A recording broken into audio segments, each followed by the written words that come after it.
은혜의 강가로.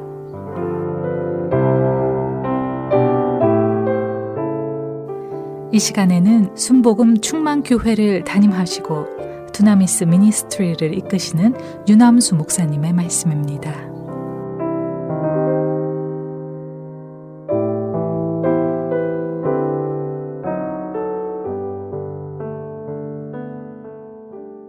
할렐루야. 오늘도 기독교 방송을 청취하시는 여러분들 위해 하나님의 놀라우신 은혜와 축복이 충만히 임하시기를 주님의 이름으로 축원합니다. 저는 오늘 여호수아 3장의 말씀을 가지고 여러분들과 함께 하나님이 주시는 은혜를 나누겠습니다. 이스라엘 백성은 광야 행진을 마치고 이제 요단까지 왔습니다. 그곳에서 장막을 치고 여리고에 정탐꾼을 보내고 이제 여러 가지 준비를 했습니다. 이제 드디어 요단을 건너려고 요단강 동편에 있는 자기들의 장막을 떠납니다. 요단까지 왔습니다. 그런데 큰 문제를 만나게 되었습니다. 그때가 요단강이 물이 제일 심하게 넘칠 때입니다. 마침 곡식 거두는 시기 3, 4월경이었는데 이때는 헐몬산에 눈이 녹아서 내립니다. 또 성경에서 늦은 비라고 하는 비가 내리는 그런 때입니다. 이때가 되면 요단강물이 항상 넘쳤습니다. 학자들의 연구에 따르면 이때 요단강은 너비가 30m, 깊이가 3 내지 4m쯤 되었다고 그렇게 말합니다. 당장 이걸 어떻게 건너? 그런 소리가 나오기 쉽습니다. 요단 동쪽에 더 머물다가 물이 줄어들 때 올 것이지 하필 이때 건너려고 하는 이유가 뭐야? 하는 사람들이 있을 수 있었습니다. 모세가 죽고 나서 새로 백성을 이끌고 있는 여호수아의 그 지도력에 대해서 의심을 품거나 반발하는 사람들도 있을 수 있었습니다. 40년 전 이스라엘 백성이 애굽에서 나왔는데 홍해를 만났습니다. 뒤에서는 애굽의 병거부대가 쫓아옵니다. 그때 그들은 심히 두려워하여 부르짖고 모세에게 애굽에 매장지가 없어서 당신이 우리를 이끌어내어 이 광야에서 죽게 하느냐? 어찌하여 당신이 우리를 애굽에서 이끌어내어 우리에게 이같이 하느냐? 우리가 애굽에서 당신에게 이른 말이 아니냐? 이르기를 우리를 내버려 두라. 우리가 애굽 사람을 섬길 것이라 하지 아니하더냐? 애굽 사람을 섬기는 것이 광야에서 죽는 것보다 낫겠노라.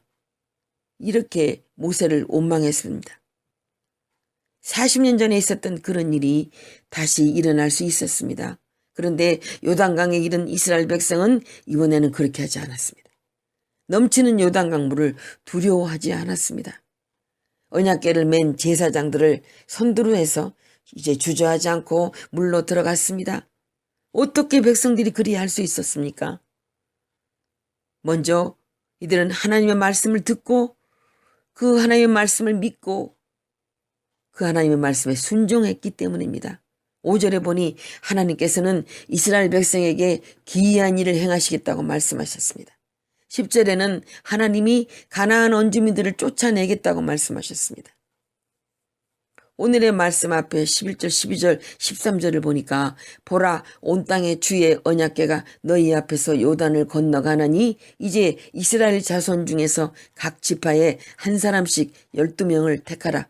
온 땅에 주 여호와의 궤를 맨 제사장들의 발바닥이 요단물을 밟고 멈추면 요단물 곧 위에서부터 흘러내리던 물이 끊어지고 한 곳에 쌓여 서리라 그랬어요. 그런데 이스라엘 백성들은 이 말을 믿었습니다. 그리고 순종했어요. 온 땅의 주라는 말이 11절, 13절에 각각 이렇게 한 번씩 나옵니다. 요단강의 주인이신 하나님이 요단강의 흐름을 잠시 그치게 하는 것, 조금 더 이상한 일이 아닙니다. 기적은 불신앙의 눈으로 보면 이상한 일이지만 신앙의 눈으로 보면 당연한 일인 것입니다. 천지의 주인이신 하나님께서 필요해서 그 질서를 잠깐 바꾸는 것이 기적입니다. 여러분, 하나님의 말씀을 들었으면 그대로 될 것을 믿으시기를 바랍니다. 그럴 때 요단 강물이 그치는 것과 같은 큰 일을 체험할 수 있게 되는 것입니다. 이스라엘 백성은 하나님의 말씀에 순종했습니다. 특히 지도청이 앞장서서 순종했습니다. 하나님은 제사장들에게 요단에 들어가라고 말씀했어요. 맨몸으로 건너기도 힘든 그 요단강을 언약궤를 메고서 들어가라고 말씀하세요. 참으로 순종하기 어려운 명령입니다. 그러나 제사장들은 순종했습니다. 백성들도 제사장의 뒤를 따랐습니다. 요단강에 들어갈 때 언약궤를 메고 앞장서서 들어갔습니다. 제가 들은 얘기인데 공수부대에서 장병들이 첫 번째 강화 훈련을 할 때 군목이 앞장서서 뛰어내린다고 합니다. 그러면 두려워하던 장병들이 용기를 얻어서 뒤를 따라 점프를 한다는 거예요.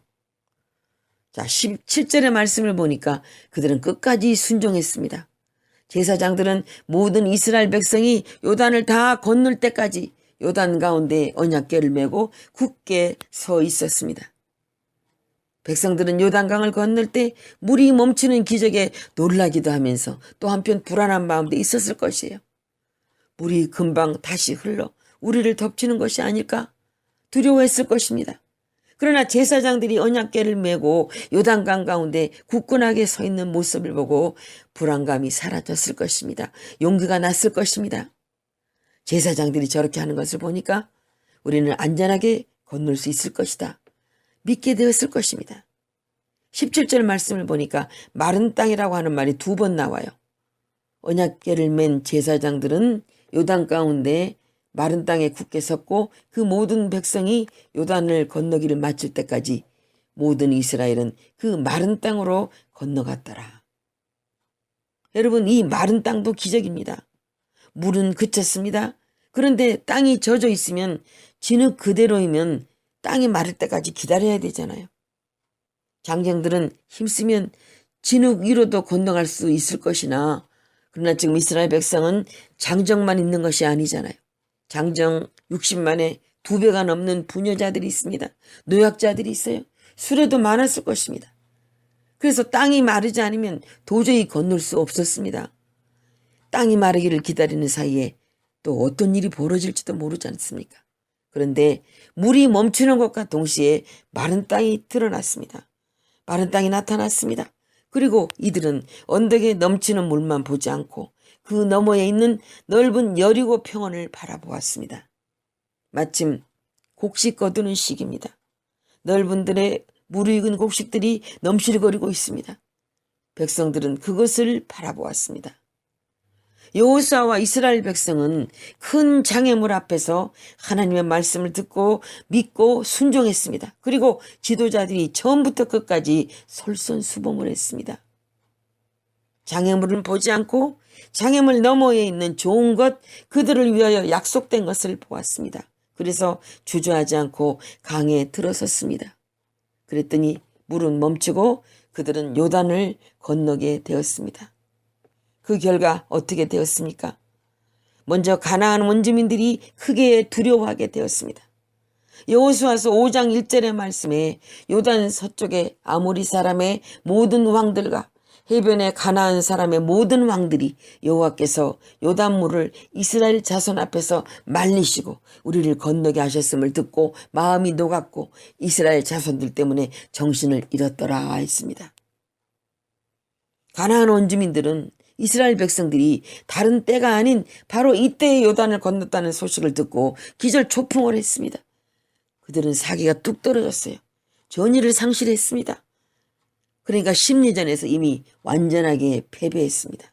가나안 원주민들은 이스라엘 백성들이 바로 이때에 물이 언덕까지 넘치는 때에 건너기 가장 어려운 때에 아니 불가능한 때에 요단을 건너리라고는 꿈에도 생각하지 못했을 것입니다. 그들은 생각하기를 저들이 요단을 건너도 물이 좀 줄어든 때에 건널 것이니 그때 군대를 거느리고 나가서 방어를 하면 될 것이야 이렇게 생각하고 방심하고 있었을 것입니다. 이스라엘 백성은 요단을 건너 길갈에 진을 쳤는데 길갈은 어디냐면 이 가나안의 중간 부분을 말해요. 물이 멈추고 이스라엘 백성은 요단을 건넌 후에 그들은 영적 민족으로 새 출발하게 되었습니다. 5장 2절 이하를 보니까 요단을 건넌 이스라엘은 할례를 행합니다. 또 10절을 보면 백성들은 가장 중요한 절기인 유월절을 지켜요. 할례는 우리는 하나님의 택함을 받은 백성입니다 하는 약속의 표시입니다. 그런데 광야에서 태어난 이스라엘 백성들, 지금 요단을 건넌 이스라엘 백성들은 할례를 받지 못했습니다. 요단을 건넌 이스라엘 백성은 할례를 행했습니다. 할례는 태어난 지 8일 만에 해야 되는데 이 성인들이 하려면 고통스러운 것입니다. 5장 8절에 보니까 또 그 모든 백성에게 할례 행하기를 마침에 백성이 진중 각 처소에 머물며 낫기를 기다릴 때에 그랬어요. 그러니까 할례를 행하고 이들은 며칠 동안 움직이지 못했다는 것입니다. 이렇게 고통스러운 것이지만 그들은 할례를 행했습니다. 물이 멈추고 이스라엘 백성은 요단을 건넜고 이제 그들은 수치스러운 이름을 벗게 되었습니다. 요단을 건넌 이스라엘 백성은 길갈에 진을 쳤는데 길갈의 그 땅 이름의 뜻은 굴러간다는 뜻입니다. 그곳의 이름을 왜 굴러간다는 뜻의 길갈이라고 했는지 그 이유가 5장 9절에 기록되어 있어요. 여호와께서 여호수아에게 이르시되 내가 오늘 애굽의 수치를 너희에게서 떠나가게 하였다 했으므로 그곳 이름을 오늘까지 길갈이라 하였느니라 이렇게 기록되어 있어요. 그 전까지는 히브리 민족이라고 하면 그 노예 부족 이런 소리를 듣던 그들입니다. 그 광야에서 방랑하던 부족 이런 소리를 들었습니다. 히브리라는 이름 자체에는 그러니까 방랑자라는 뜻이 들어있어요.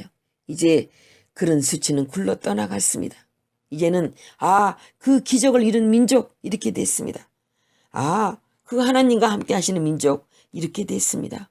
물이 멈추고 이스라엘 백성은 요단을 건넜습니다. 그 결과 그들은 가나안 땅의 소산물을 먹게 되었습니다. 5장 10절에서 13절을 보니까요. 또 이스라엘 자손이 길갈에 진쳤고 그 달 14일 저녁에는 여리고 평지에서 유월절을 지켰으며 유월절 이튿날에 그 땅의 소산물을 먹되 그날에 무교병과 볶은 곡식을 먹었더라. 또 그 땅의 소산물을 먹은 다음 날에 만나가 그쳤으니 이스라엘 사람들이 다시는 만나를 먹지 못하였고 그 해에 가나안 땅의 소출을 먹었더라. 이렇게 기록되어 있어요. 이스라엘 백성은 이제 만나 대신에 젖과 꿀이 흐르는 그 땅 가나안 땅에 가나안의 소산물을 먹게 되었습니다. 그리고 광야에서는 구름기둥 불기둥의 인도를 받았는데 이제는 언약궤가 앞장섰습니다. 이때 이스라엘 백성이 먹은 가나안 땅의 소산물이 가나안 사람들이 농사 지은 것이냐 아니면 이스라엘 사람들이 요단을 건너가서 씨를 뿌리고 길러서 먹은 것이냐 하는 것을 우리가 문제 삼을 수가 있어요. 그런데 성서의 기록을 보니까 첫째 달 10일에 이스라엘 백성이 요단에서 올라왔다고 돼 있고 5장 11절 말씀을 보니까 그 달 14일 저녁에 유월절을 지켰다는 기록이 있습니다. 그러니까 유월절 이튿날에 그 땅의 소산물을 먹었다고 하는 거예요. 그렇다면 이스라엘 백성들은 가나안 백성이 농사 지어놓은 그 곡식을 먹은 것입니다. 마침 그때가 곡식 거두는 시기였다고 성경은 기록하고 있습니다. 곡식 거두는 시기, 동시에 물이 언덕에 넘치는 시기, 가장 불리한 시기에 넘치는 요단강 물만 보지 않고 그러니까 장의 여인만 바라보지 않고 잘 익은 곡식을 바라보면서 하나님의 말씀을 믿고 요단을 건널 때 그 곡식이 자기들의 것이 된 것입니다. 할렐루야. 그러면 하나님은 왜 이때 곡식 거두는 때 물이 가장 많이 넘칠 때 그때 요단을 건너게 하셨습니까? 두 가지 이유가 있습니다. 하나는 이적의 확실함을 보여주기 위해서이고 그러니까 하나님의 능력을 보여주기 위해서 하나님의 능력을 체험케 하기 위해서입니다. 여러분 기드온이 싸우러 나갈 때 처음에는 32,000명을 거들었어요. 하나님은 300명만 넘게 하시고 그 300명을 가지고 싸우게 했습니다. 이 또한 하나님께서는 하나님의 능력을 보여주기 위해서 하나님의 능력을 체험하게 하기 위해서입니다. 그리고 하나님은 보여주셨습니다. 하나님이 이루셨습니다. 또 하나의 이유는 하나님이 그 익은 곡식을 이스라엘 백성에게 주시기 위해서입니다. 젖과 꿀이 흐르는 땅에 들어온 그 첫 선물로 그들 이스라엘 백성들에게 주시기 위해서입니다. 사랑하는 여러분, 여러분 앞에 넘치는 물이 가로막고 있을 때 하나님의 약속을 믿고 하나님의 말씀에 순종하고 건너편에 낫을 기다리는 익은 곡식을 바라보면서 그 물로 들어서시기를 바랍니다. 그래서 그 물을 건너 약속의 땅에 이르러서 신앙이 새로워지고 수치스러운 일들이 다 떠나가고 많은 좋은 복들을 받는 여러분과 제가 되기를 우리 주님의 이름으로 간절히 축원합니다. 지금까지 순복음 충만교회를 담임하시고 두나미스 미니스트리를 이끄시는 유남수 목사님의 말씀이었습니다. 신앙 상담이나 기타 자세한 문의는 전화 224-522-9354 또는 847-635-9024번으로 연락 주시기 바랍니다.